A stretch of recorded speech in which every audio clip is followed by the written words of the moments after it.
Crise sanitaire oblige, cette année vos vacances seront différentes. Mais où partir ? Si les frontières européennes et les aéroports réouvrent, c'est bien dans l'Hexagone que le Premier ministre invite les estivants à partir. Alors bien sûr, il y a la traditionnelle location saisonnière, le camping ou encore le club de vacances, mais n'oubliez pas qu'ils seront soumis à des mesures sanitaires particulières. Et si cette année vous profitiez de cette période tout aussi particulière pour sillonner notre beau pays, des plages du débarquement aux terres rouges de l'Estérel, en famille ou en amoureux, et surtout sans contrainte, redécouvrez la France à l'occasion d'un road trip.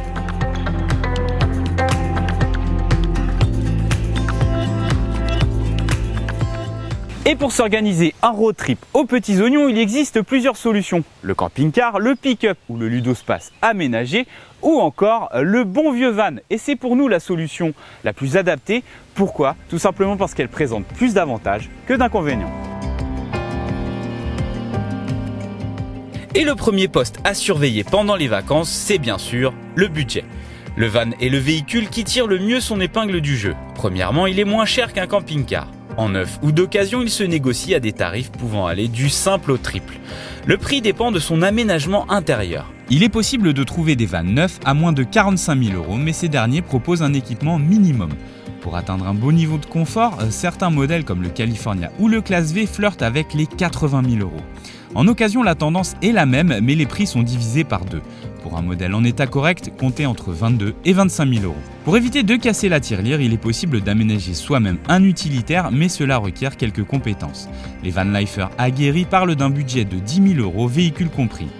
Ou sinon, et c'est notre conseil, vous pouvez tout simplement le louer. Il vous en coûtera entre 50 et 150 € par jour selon le modèle choisi. Plusieurs plateformes spécialisées existent, dont certaines entre particuliers comme Wikicampers, Yescapa ou Drivey, ou alors viser les grandes enseignes comme Le Bon Coin. C'est davantage de sérénité en cas de panne, de vol ou de dégradation, et vous avez la possibilité de choisir votre monture, du van dernier cri au combi vintage. Le van, c'est le compromis idéal. Il est certes plus cher qu'une caravane, mais sur l'utilisation périodique comme les vacances, il s'avère plus rentable et surtout plus pratique.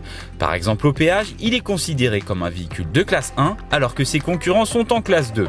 Moins lourd et plus aérodynamique, il est également moins gourmand en carburant et surtout, il vous emmène où bon vous semble.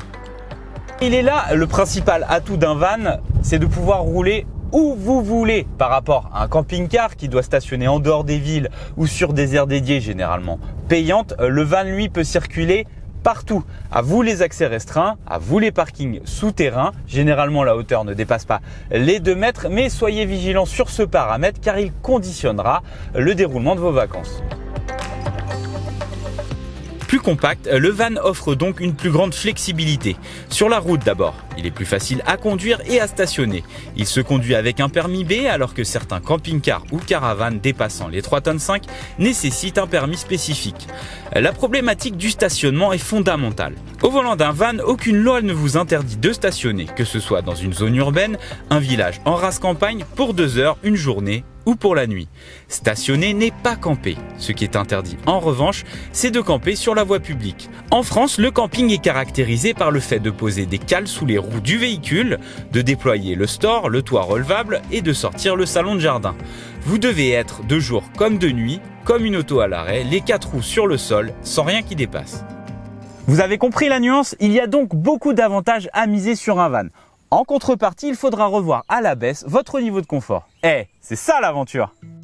Les vans se sont modernisés et proposent aujourd'hui des aménagements proches d'un studio parisien. Mais comme d'habitude, si vous voulez atteindre un bon niveau de confort comme celui de ce Ford Nugget, il faudra passer à la caisse. Le prix de vente flirte ici avec les 60 000 €. Vous disposerez ainsi d'une petite cuisine équipée, d'un frigo de 40 litres, d'un réservoir d'eau propre d'eau sale, de 42 litres et de 2 couchages.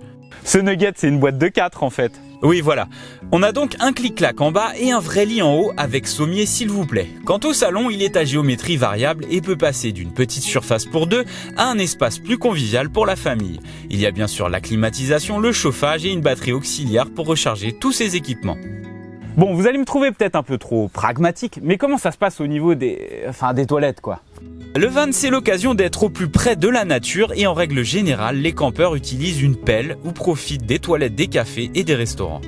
Peu de vannes sont équipés de sanitaires. Toutefois, les marques proposent des WC chimiques portables avec leurs avantages et leurs inconvénients. Quant à la douche, il faudra se montrer économe en eau et surtout peu frileux, car ça se passe à l'extérieur avec une douchette et une réserve de 40 litres. Pour une famille, c'est un peu court.